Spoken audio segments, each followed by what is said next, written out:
Como é que a coisa chegou a este ponto? Primeiro, a secularização.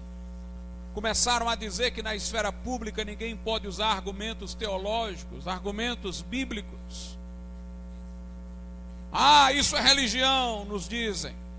Esse assunto não traga para cá, é religião. Ah, do ponto de vista religioso você não pode falar. A pessoa pode falar do ponto de vista comunista, do ponto de vista marxista.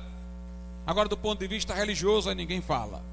Até do ponto de vista das religiões não cristãs, eles aceitam. Do ponto de vista hinduísta, muçulmano, agora quando é cristão, aí desclassifica.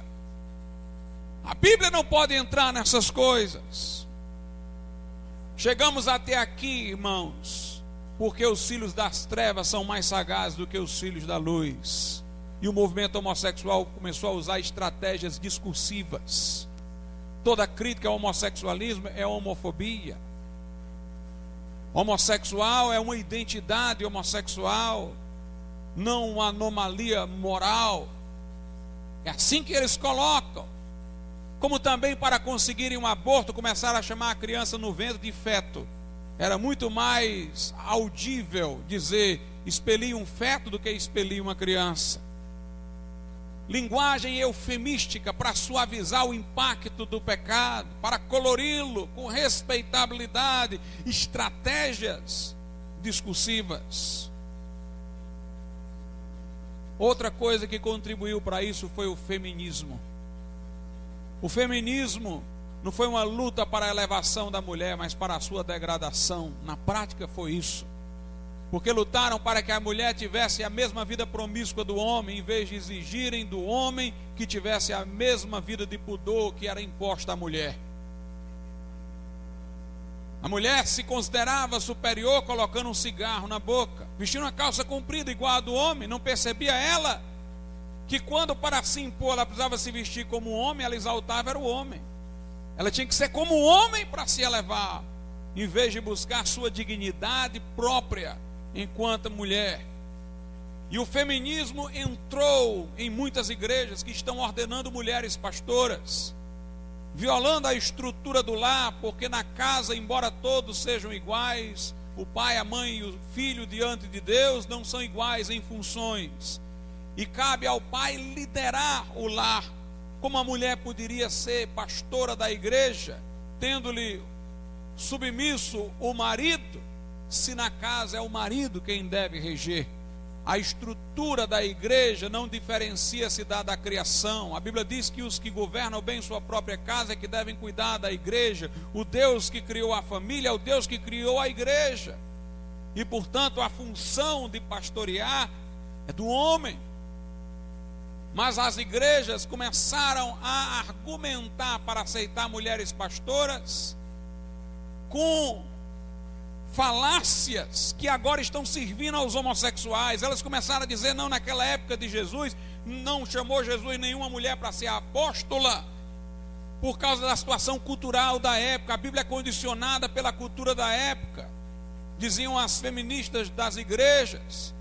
Ah, naquele tempo não havia mulher pastora por causa disso, daquilo, mas se fosse hoje poderia. Aí os homossexuais aproveitaram a mesma estrutura de argumento. Não, naquele tempo não aceitaram o homossexualismo porque ele era assim, mas agora é assim. Naquele tempo eles não sabiam das causas do homossexualismo, agora nós sabemos. A mesma estrutura de argumentação que relativiza o texto sagrado por fatores culturais da época e aceita adaptações contemporâneas, que está no feminismo, está no movimento homossexual. A mesma estrutura argumentativa serve a um e a outro. Enquanto igrejas estiverem ordenando mulheres pastoras, isso é uma sinalização que basta uma questão de tempo e elas terão pastores homossexuais. Nós vemos também um outro perigo à vista, irmãos. É o ecumenismo.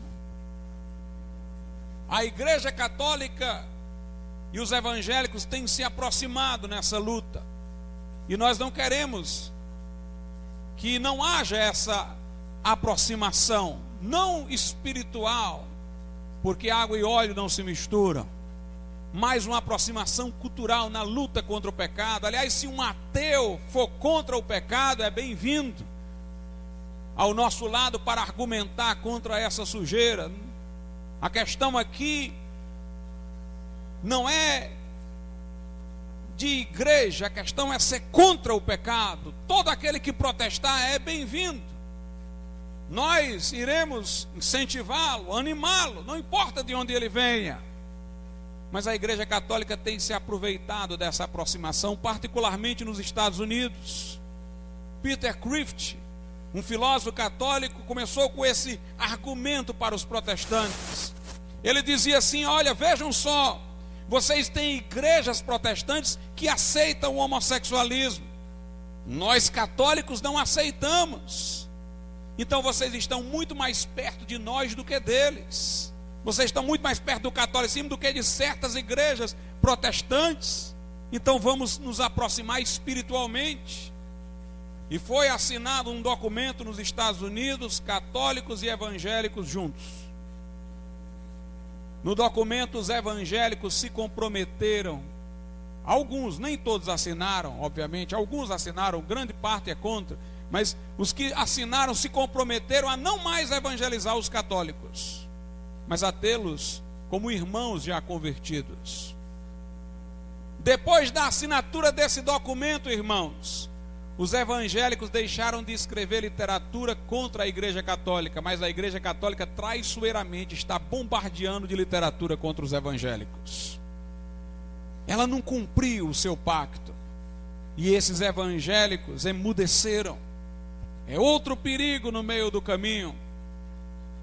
Mas uma das coisas mais desconfortantes é que igrejas que mantêm-se na palavra fielmente, que são contra tudo isso, irmãos, estão às vezes se fragmentando em intrigas pessoais, em concorrências, em disputas e facções. O diabo, ele é sagaz, ele liberaliza uma, ele ecumeniza outra, e aquelas que são fiéis, ele procura fazer com que os crentes disputem por cargo, por influência, por posição, por intriga. E as igrejas que poderiam fazer alguma coisa ficam então exaustas. Pastores ficam exaustos tentando resolver problemas internos, podendo a igreja estar unida para debelar contra essas ameaças externas.